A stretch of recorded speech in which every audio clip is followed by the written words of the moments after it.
தமிழக வெற்றி கழகத்தின் முதலாவது பொதுக்குழு கூட்டம் சென்னை திருவான்மையூர் உள்ள தனியார் திருமண மண்டபத்தில் நடைபெற்று வருகிறது. தமிழகம் முழுவதும் 120 கட்சி மாவட்டங்களாக பிரிக்கப்பட்டு தனித்தனியாக மாவட்ட செயலாளர் பொறுப்பாளர்கள் என நியமிக்கப்பட்டு வந்த நிலையில் இன்று தமிழக வெற்றி கழகத்தின் முதலாவது பொதுக்குழு கூட்டம் சென்னை திருவான்மையூர் உள்ள தனியார் திருமண மண்டபத்தில் நடைபெற்று வருகிறது.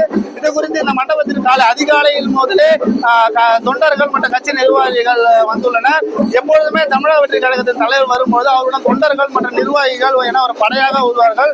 இன்று காலை அவர் வரும்பொழுது பொதுமக்களுக்கு இடையூறு இல்லாமல், போக்குவரத்து நெரிசல் இடையூறு இல்லாமல் இருப்பதற்காக அதிகாலையிலே இங்க நடைபெறவுள்ள பொதுக்குழு கூட்டத்திற்கு வந்துள்ளதாக தகவல் வெளியாகியுள்ளது. இந்நிலையில் இங்க வந்த மகளிர் அணியர்கள் அந்த பொதுக்குழு கூட்டத்திற்கு வந்து கொண்டிருந்தனர். இது குறித்து இந்த பொதுக்குழு கூட்டத்தை பற்றி தலைவர் என்ன பேச உள்ளார் என இந்த மகளிர் அணியிடம் கேட்போம். தமிழகத்துல முதல் பொதுக்குழு கூட்டம், தலைவர் வந்து என்ன பேசுவாரு, நீங்க என்ன பேசணும்னு நினைக்கிறீங்க? மக்களுக்கான எல்லா விஷயத்தையும் தலைவர் சொல்லுவாரு. இனி வரக்கூடிய ஆட்சியில தளபதி ஆட்சி இந்த மாதிரி இல்லாம சிறப்பா நடக்கும். அதை பத்தி பேசுவாங்க. மக்களுக்கான விழிப்புணர்வு எல்லாம், பெண்களுக்கான விழிப்புணர்வு எல்லாமே சொல்லுவாங்க. இனி வரக்கூடிய ஆட்சி தளபதி ஆட்சி நல்லவா இருக்கும். மகளிருக்காக என்ன திட்டங்கள்லாம் உங்களுக்கு எதிர்பார்க்குறீங்க? மகளிருடைய பாதுகாப்புக்காக, பாலியல் குற்றங்களை தடுக்கிறதுக்காண்டி, பெண்களுக்கு பாதுகாப்பான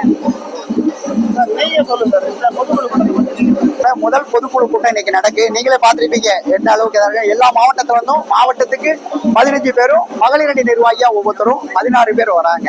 இன்னைக்கு நம்ம தலைவர் தளபதி அவர்கள் கண்டிப்பா ஒவ்வொரு மாவட்டத்துல உள்ள ஒவ்வொரு தொகுதியில உள்ள பிரச்சனைகளை இன்னைக்கு கண்டிப்பா பொதுக்குழு கூட்டத்துல இதுக்கு ஒரு தீர்வா கொடுப்பாங்க, பேசுவாங்க. நம்பிக்கையில நாங்க எல்லாரும் வந்திருக்கோம்.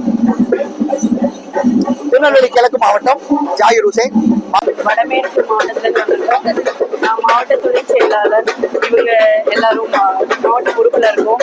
நாங்க இந்த அழைப்பிதழ் எங்களுக்கு ஒரு 2 வாரத்துக்கு முன்னாடியே வந்துருச்சு. நாங்க தளபதி இன்னைக்கு நிறைய எங்களுக்கு அறிவிப்புகள், நிறைய முக்கியமான தீர்மானங்கள் இன்னைக்கு எடுப்பாங்க அப்படின்றதுக்காக விருதுநகர்ல இருந்து வந்திருக்கோம். நாங்க இது மக்களின் பிரதிநிதியா, எங்க எல்லாருக்கும் தனித்தனி ப்ரொஃபஷன் இருக்கு. ஆனா அதையும் தாண்டி மக்களின் பிரதிநிதியா அவங்களோட பிரச்சனைக்காக நாங்க இங்க இதுக்கு வந்திருக்கோம். அவங்க குறைகளை நாங்க எங்க மூலமா நின்று நாங்க இதை சரி பண்றதுக்காக நாங்க என்னோட பேரு ஜெசிலா எட்லின். நான் விருதுநகர் மாவட்ட செயற்குழு உறுப்பினர். நான் நிறைய மக்களுக்காக சேவை பண்ணிட்டு இருக்கேன். என்னோட சேவை பார்த்துதான் என்ன கட்சியில சேர்ந்திருக்கேன். இன்னும் விஜய் சாரோட நிறைய நல்லது பண்ணணும்னு ஆசைப்படுறேன். அதுக்காக சேர்ந்திருக்கேன். இந்த மீட்டிங் வந்தது சார் சொல்ற எல்லா விஷயத்தையும் நாங்க அடுத்து பண்ணி 2026 நாங்க கண்டிப்பா டிவிக்கு வெற்றி பெறுவோன்ற நம்பிக்கையில இவ்வளவு லேடிஸ் நாங்க சேர்ந்திருக்கோம்.